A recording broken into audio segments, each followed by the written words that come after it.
Hatırlıyorum. Evet hocam. Hatta bunları yemliyorlar. Tabii. Kurulu başkanlığı arasında bir işbirliği protokolü imzalandı. Biz de bu işbirliği protokolüne dayanarak hemen sağ olsun Sayın Van Gençlik ve Spor İl Müdürümüz Nevzat İnanç Bey ile bir araya geldik. Bu işbirliğine dayanarak neler yapabiliriz konuştuk. Ve ilk etapta Van Gençlik ve Spor İl Müdürümüz Nevzat Bey'in girişimiyle, ön ayak olmasıyla biliyorsunuz üniversite kampüsümüzde 10.000 kapasiteli kız ve erkek öğrenci yurtları var. Orada öğrencilerimizle buluşmalar gerçekleştirdik.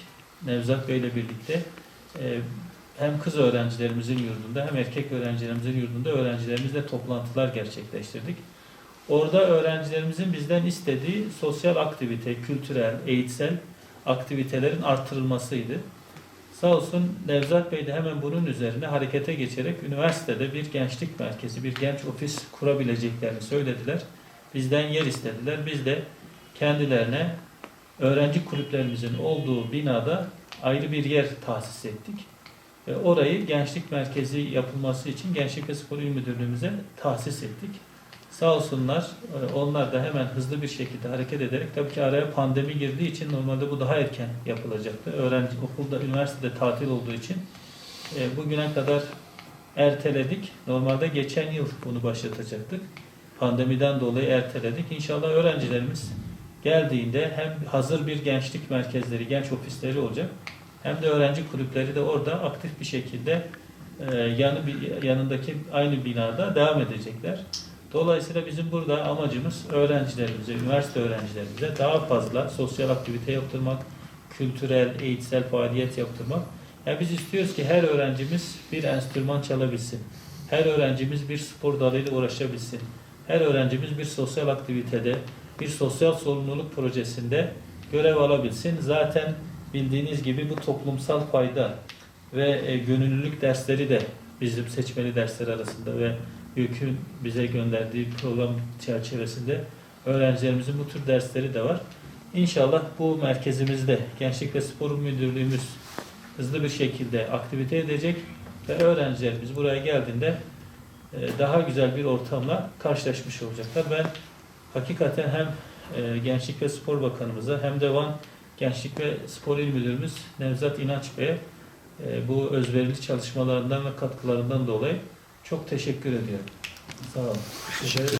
Amaç burada gençlik merkezlerindeki tüm faaliyet ve çalışmalarımızı bizatihi gençlerimizin yoğunluklu olduğu okul bölgelerinde, ilçe merkezlerinde gençlerin ayağına taşımak bu hizmetleri, bu kamu hizmetlerini. Burada gençlerin kendilerini geliştirebileceği, her alanda sosyal, kültürel, sportif faaliyetlerle hemhal olabilecekleri mekanlar oluşturup onlara bu alanda ücretsiz devletin tüm imkanlarını seferber ederek hizmet vermeyi amaçlıyoruz. Bu anlamda bugün 100. üniversitemizdeyiz. Tüm Türkiye'de bütün üniversitelerin kampüsü içerisinde bütün il müdürlüklerimiz genç ofisler kuruyorlar. Şu ana kadar birçok ilde de bu genç ofisler kuruldu. Ama Van 100. Üniversitemizdeki genç ofisimiz biraz farklı olacak. Zira biz ismi her ne kadar genç ofis olsa bile biz burada adeta bir gençlik merkezi yapacağız.